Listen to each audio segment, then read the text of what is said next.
Hey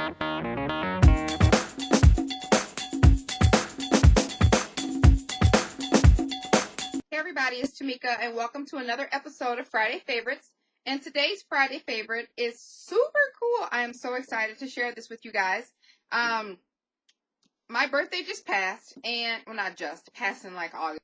I got a gift from Donna over at Frogmahall. It was a handmade goodie, and I had just uploaded a video for it. So I am going to share with you again what she made. And this was a birthday cake, a 3D birthday cake. And I had never seen this before. So the inside, she has this little birthday message. And she made a little opening in the middle. And it is so cute, if you guys can see. So cute. I love it, I love it, I love it. So the inside looks like that. Okay. So, and then she has it decorated very nicely at the top. So, I asked her where she got this from. And it's a die, I guess it's a Sizzix die, that makes this, birthday cake. And I love it, love it, love it. And I looked at it, I'm like, oh wow, so cool to have. But I thought, I'm not going to get it, so I didn't. Well, then, after doing some research, I saw, Livelovescrap, Bona, had a video about it, and I must have missed it. YouTube acts up sometime, and I didn't get this video because I am subbed to her, but I didn't get it. So I saw hers, and I felt really in love with this die. So yeah, needless to say, I fiddled around with it, and then I made a dupe of it. So I'm going to share with you because this is so cool, and it's one of my favorites. So I'm going to share with you how I made my dupe. First, here's my duplicate. Ta-da! Cute! I love it, love it, love it, love it, love it. And so I have like super huge frosting on it. So yeah, this is my dupe of it. I love how it turned out. So I'm doing some things differently from when I did this one because this is the first one. And I got my little flowers up there. I'm actually going to give this to somebody. And then on this video, she actually had a mini album in hers. So, of course, I have to do a mini album. So this is mine. It said, live life to the full. I really want to put S on there, but this is the stamp. It just says, live life to the full. And then I just binded it. And then I did the same thing that she did. I used the square die, like mini book pages and little tag inserts, so that I can give this to the girl and she can put her own little pictures in there from her birthday. And that just fits in there very nicely. And then the top. So, and I made this without the die. So I'm going to show you how I did it. So, the first thing we'll need are scallop circles. So you can have, and this is just scrap, so I'm not going to use this, but I have some scallop circles, and these circles are cut out. The dimensions for the circle is 4 and 4 1/4. Let me just make sure because I don't want to tell you guys wrong. Uh-oh. It is 4. They're cut at 4, period. They're cut, the dimension is 4. So, of course, you can make them any size you want, but this dimension happens to be 4. So, then you'll need 2 of those for the top and bottom of your scallop. So, if you don't have a scallop punch or you don't have a Cricut cartridge that cuts scallop, you can just do regular circles and then just put some trim on the side. Very simple. Easy to substitute for this. And then you'll need 2 regular size circles. This is cut out in poster board, and this is what I'm going to use to back up the inside. You can use this as pattern paper, so you can have something different, like I did on this one. Put pattern paper or you can use double-sided paper. Then you're fine. If you don't want to back it, that's totally fine. And then you'll need your base of your cake. The base of your cake here. You need a strip of paper, and it is 11 by 2 3/4. So you need this strip of paper at 11 by 2 3/4. So get the paper cut to the dimension that you need it to be cut at. You want to score one edge on the long side, a 1/2 inch in. That's what you want to do. So I've already done that, obviously. I'm just going to make sure that that folds over nice and good. This is how your paper will attach. So once you have that, now you want to take your scoreboard and take your paper the long side and score at every 1/2 inch. Let me see. Take the paper and score it every 1/2 inch. So that it'll stop at the 1/2 inch mark. You know, obviously because it's cut at 11, but you just want to score every 1/2 inch until you get to the end.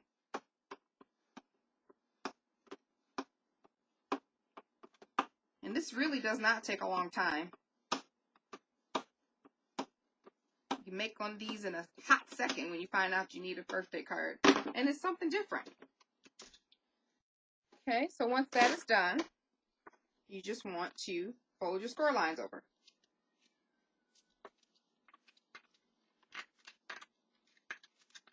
Just like so. And this helps to curve the paper, obviously. So your paper should look like that when you get done. That's your base. So half of this little end, either side, you just want to take it and then it overlaps on the edge. So you got that 1/2 inch, you want it to overlap. But don't glue it yet because that's going to be here in the center of the paper. It's going to sit just like that. But before we do that, because I didn't do that on this one, and I found later that I did something different. I just fiddled with this until it fit perfectly. I put hot glue on the edge and then sat it down and just held it, but I'm going to try something different this time. So because we scored this little 1/2 inch piece, you can do one of two things. You can either use, if you have a scallop punch, this one happens to be Fisker's, you want to punch this edge in the scallop. Or you can take your scissors and make little triangles. So you would take it and do like little banners. Not all the way to the top. But you continue this pattern until you get to the end. See? Not past the score mark, but until you get to the end of the 11 inches, but not past the 1/2 inch score mark that you made. So I'm going to use the punch since I do have it available. And then I'm going to punch it. Let's see what's the best way to do this.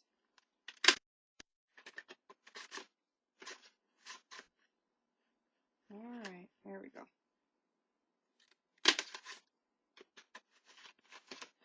This won't be seen if you're covering this up, so you won't be. It doesn't have to be. If your triangles, if you're doing like the banner style, and your triangles don't look perfect, it's quite all right. This is actually just going to be used to hold this base to the scallop circle at the bottom. You don't have to fiddle with it later. Okay. So that's done. So it should look like that. Well, that's the two banners that I did, or the banners I cut it, but your edge should look like so. Now, you want to reinforce that bottom because that's going to fold like this over and fold down to, you have to play with it, but it's going to fold down onto that circle. Okay. So you want to fold that in, and then you can start applying hot glue. Is the best way, unless you want to hold it.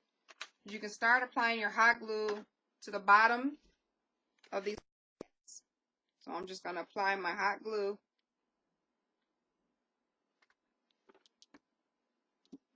Get my little circle, my circle base here, and wrap it around.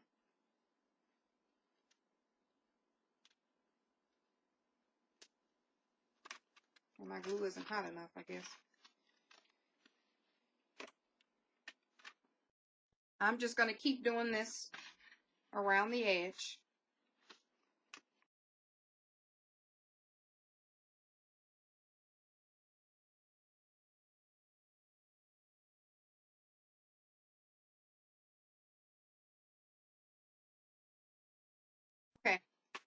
Now that we got to the end, this little extra little flap tucks inside here. So you want to secure that at the bottom and secure it on the side.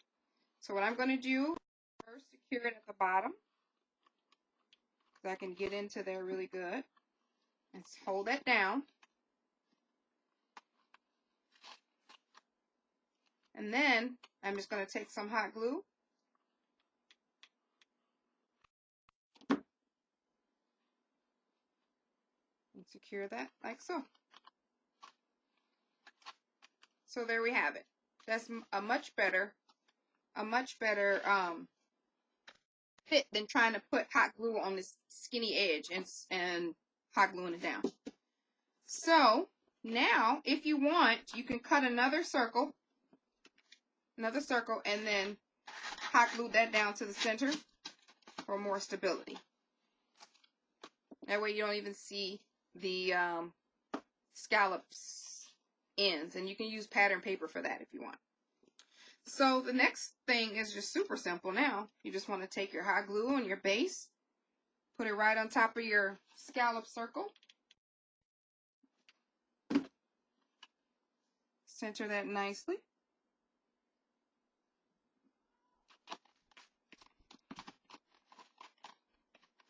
And then I curved mine up a little bit just so it won't be so flat.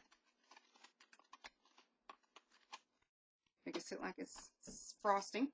And then you want to take your top half, and then I use my scallop circle to show you guys the inside. But you want to put, not scallop, your 3 3¼ inch plain circle. You want to back this as well, because this is kind of plain, lightweight, unless you're using a heavyweight cardstock or a lightweight to do this. But anyway, you'd want to back that up. So you use the same dimension here and back it up there.